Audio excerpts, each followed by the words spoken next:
scams my rich friend and adopt me and how it went completely wrong. So from what I thought, she would scam people every single day for the pets that she had.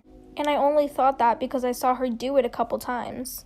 And when I tell you this girl was rich, I mean she was rich. So one day I was at her house and we were just playing Adopt Me. And when she went to go up to the bathroom, I took her iPad and I traded myself and I traded all her pets to my account. And by the way, I had traded all the pets to an alt account so that she wouldn't see them in my inventory. So soon enough, she came back from the bathroom and she had a meltdown.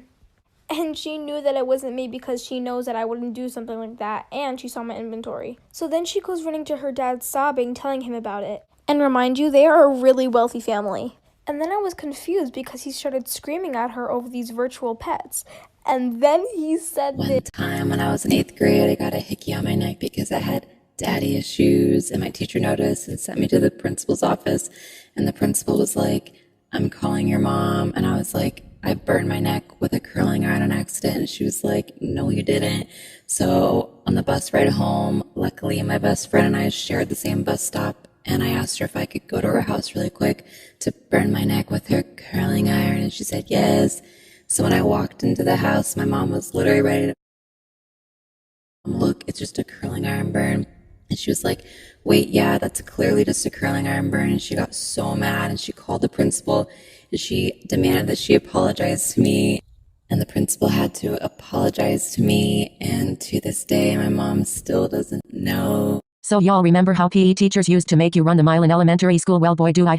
Story for you. So I was out on the field running my second lap and my stomach started hurting because my mom decided to buy McDonald's for breakfast. So I asked the teacher if I could go to the bathroom and that said no, so I just kept running and prayed to Michael Jackson that it would go away. So I'm on my third lap and I have to fart. And on God I pulled an Essa Barrett. So came out that I could literally make a 4-course meal with it. And a chocolate fountain for dessert.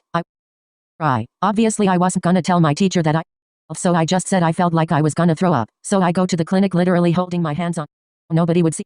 When I get to the clinic, the nurse tells me to sit down, but in my head I'm like, "Sit down, your chair is gonna look like the chocolate river from Charlie and the Chocolate Factory." So I just lean on the wall until my mom comes to pick me up. When I stand up off the wall to go to the bathroom on the wall, and the nurse looks at it and she's like, "Is that you?" And I was like, "Ew, hell no." And I run to the bathroom and my mom picked me up. I started crying because she asked what smelled like thought she stepped in something and I had to tell her it was my. I found my mom's credit card and being a 6-year-old, I saw my mom putting the credit card on her phone and I knew how she did it. So I decided that I was going to put it on my phone. So I put it on my phone and I was downloading Roblox because I thought, hey, I can play with my friends here. That day, I spent $2,000 worth of freaking money on Robux. Let's just say a lot of my friends thought I was really cool and rich. When my mom found out, I hid from her seriously like a day, and then once I got in there, she wasn't mad. She just said I was Captain Robux.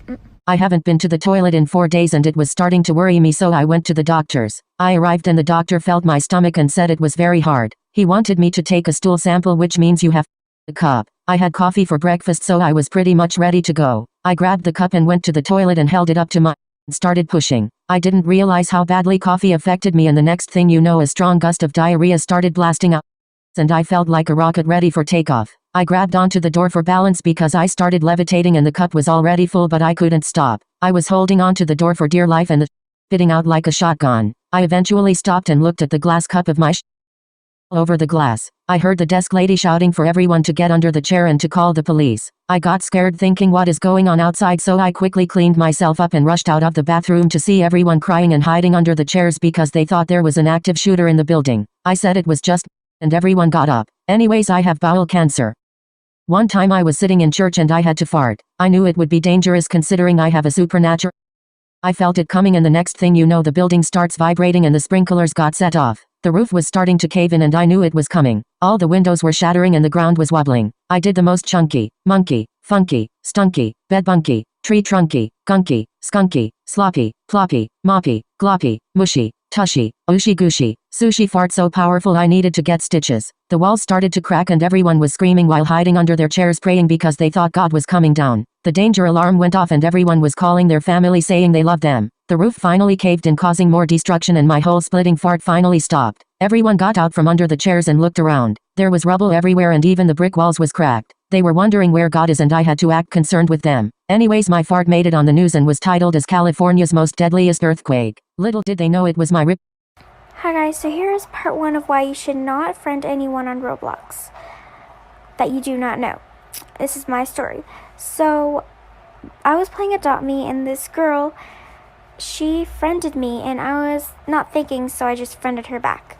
And she teleported to me and she asked if we could be IBFs because she didn't have any, and I was like, okay, just to be nice.